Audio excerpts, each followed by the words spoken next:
Hi everyone, and welcome back to the early bird photo news. Canon just announced the EOS R1, the camera that will shape the company's future. But I know there's another camera most of you guys are even more interested in, the R5 Mark II. And I got new details about this camera from a few sources that I'm also going to share with you in this video. Before we talk about the R5 Mark II, let's talk about the big news of today, the development announcement of the EOS R1. Or in this case, the R3. But looking at the photos, the R3 and the R1 seem very similar. The main difference seems to be that there's a little light indicator above the logo on the left hand side, and then the camera overall seems to be a little bit taller, and on the right hand side the camera is also a bit steeper and taller than the R3. So all in all, not a huge difference, but it seems like the R1 is going to be a little bit larger. But it makes sense that the body shape overall stays very similar to the R3, because if you have an R3 in your hand, it just feels fantastic. So I wouldn't expect Canon to change too much. The only thing I hope they will change is the screen on the back of the camera so that it can go in all directions, like on the Sony A9 Mark III, for instance. And this is where the exciting news about the R1 development announcement already ends, because Canon really didn't tell us a lot. We now know that it's going to be an amazing camera with super fast autofocus, great processing power, and hopefully no rolling shutter and great features like pre-burst, for instance. But when it comes to sensor resolution or other specs, Canon remained very tight-lipped, so we don't know a lot at this stage. The only specs I've personally heard outside of the development announcement is that the R1 will have a super fast stacked sensor, so definitely not a global shutter, but that the readout from that sensor is one of the fastest, if not the fastest, in the market. So things like rolling shutter should hopefully be gone forever. Canon definitely used some big words in the press release, like never before seen advancement in autofocus and other features. So there's definitely sky-high expectations with that camera, and it seems like, especially in terms of the autofocus, the AI will help to kind of fulfill these expectations. The biggest advancements with the AI seem to be that the camera can predict more what's going to happen next when you're tracking a subject. Because in the past, if something was crossing through your viewfinder while you're tracking your subject, the camera would often get distracted.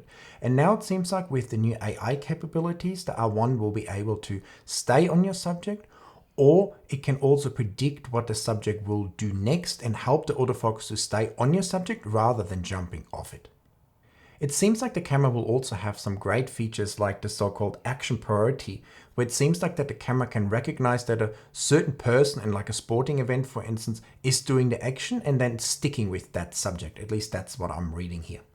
All this is supported by a new Digic 10 processor and a Digic accelerator, so these should be helping in reading all this data and sending it quickly onto our memory cards. So all in all, it sounds pretty exciting, but also nothing that we didn't expect in this camera already, right? Because the expectations for the R1 are certainly sky high, and I feel like Canon will actually have a hard time fulfilling all our expectations, simply because the camera has been in development for so long. We've been waiting for an R1 for basically 4 years. And now that it's finally coming, we expect nothing than the best. So I think Canon will definitely have some issues fulfilling all our expectations, but at the same time, it definitely sounds like an amazing camera. What do you guys think? For me personally, when it comes to the R1, my expectations haven't really changed, and I expect it to have a super fast, great sensor with hopefully enough resolution, pre-burst, great autofocusing capabilities, hopefully at least 60 if not 120 frames a second, and an overall great performing camera in a great body that also does some fantastic video. So that's not too much to ask, is it?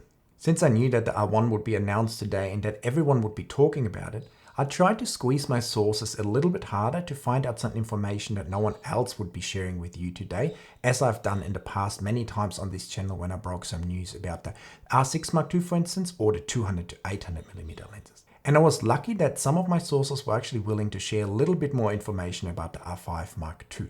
Of course, until it's officially announced, we can't be 100% certain that this is accurate, but I'm very confident in this news. So I've been told that the R5 Mark II will have a 45 megapixel stacked sensor with a super high readout speed, actually faster than the R3, which would be amazing because that should eliminate most rolling shutter from our images.